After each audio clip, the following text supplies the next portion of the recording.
I'm Dr. Roy Brenton Smith. The reason why I put Brenton in there is because with the last name of Smith, you need something unique to make people remember it. And so ever since I had gotten my degree from Oklahoma State University in 1962, I've always gone by Roy Brenton Smith. And the reason why, again, is to recognition. My career in veterinary medicine started when I was 5 years old. My parents, I was not raised on a rural setting at all. We were urbanites, a city outside of Boston, Massachusetts. And my mother and father always said I started talking about being a doctor of dogs and cats, and they could never figure why. And no one has, myself included, because it's always what I wanted to be. And we're very fortunate when we moved to the country. There's a veterinary hospital 4 blocks down from where I lived. And I was able to go to work there when I was 14 years of age. And I've literally done nothing but veterinary medicine since I was 14 years of age. And so I was very fortunate. The veterinarian I went to work for was a very good mentor.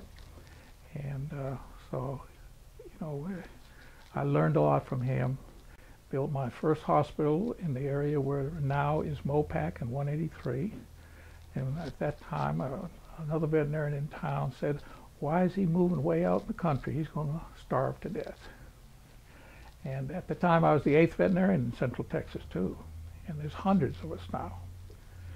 That was 51 years ago, and a lot of change. So my name is Susan Johnson, and I graduated from Texas A&M and finally got my degree in veterinary medicine and launched into a fabulous career in veterinary medicine, and that was 15 years ago. So I have worked with small animals since then and enjoyed every minute of it. I didn't really find my niche until I worked with Dr. Smith here starting this January, and he is fabulous. Cats, I've gravitated toward cats ever since I was young, and this is definitely my thing. So I've just enjoyed being a cat doctor pretty much since I got out of vet school. Every practice I would work at, they would call me the cat doctor. I had a thing for cats. They would consider me the one that could handle cats, mean, happy, big, fat, whatever kind of kitty needed to be handled. I was always the one that could do it. And I've always had a very, very strong interest in cats. And in my mind, I always said, you know, the last thing I want to do as a veterinarian is be a feline-only practitioner. So many years later, I had the opportunity to sell out to a big corporation, and I had the hospital there, and I had one in South Austin too, and I sold them out and established the Central Texas Cat Hospital.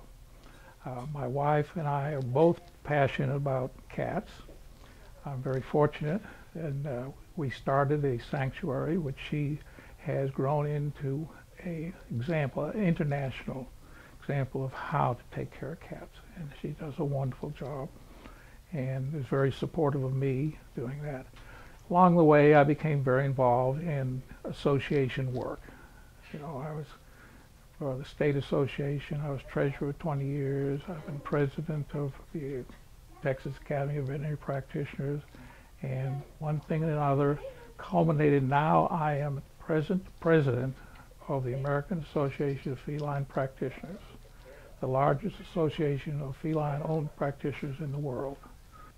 I mean, I really enjoy surgery, and I do like internal medicine, so I do cases with diabetes and renal cases, kidney failure and that sort of thing.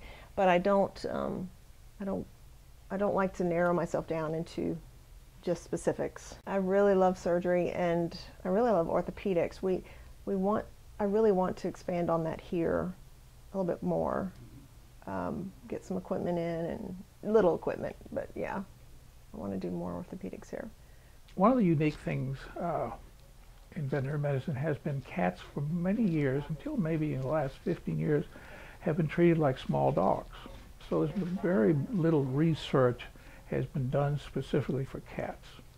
And now more emphasis all the time is being put on cats. Cats are very unique. They hide everything. They're survivors. And so their DNA is such that they won't let you know what's going on.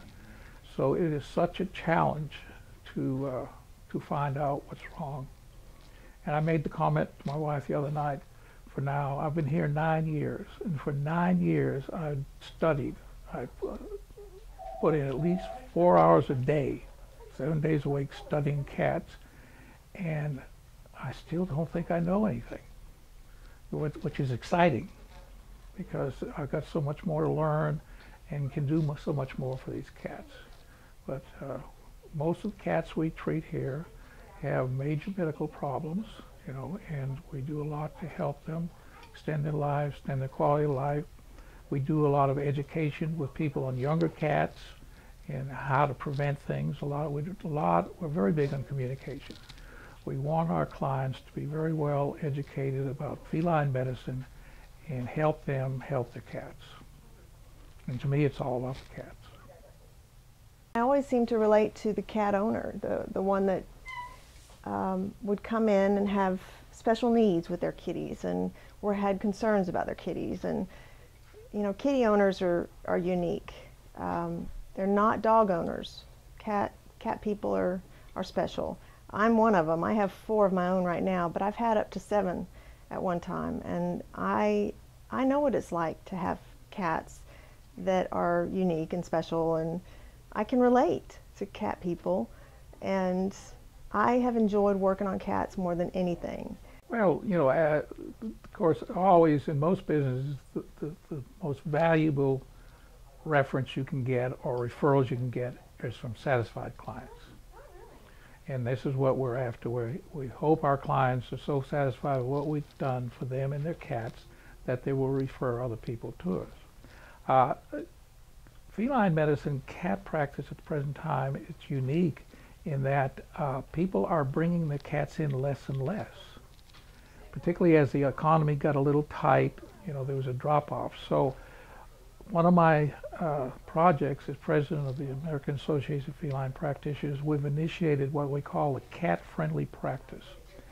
And what we've done is put in a detailed program to help veterinarians recognize the uniqueness about cats, how to kind of retrofit their present practices to make it more pleasant for not only the cat but the cat owner to come in. And there's a lot of things that you can do to make the visit more acceptable and less traumatic, because this is the main thing that we found out why people don't want to bring their cats in. Is not because they're ignoring them, ignoring their health problems, and oh, my cat gets so upset and I get upset. So we're really working very hard to make cat-friendly hospitals, and it's working. The veterinary profession has recognized what we need to do and is joining in great numbers, and we have a very extensive checklist program of how to change their hospitals to make them much more cat-friendly. Therefore, if you have a more relaxed cat and a cat owner, then you're allowed to do more things and you can help the cat.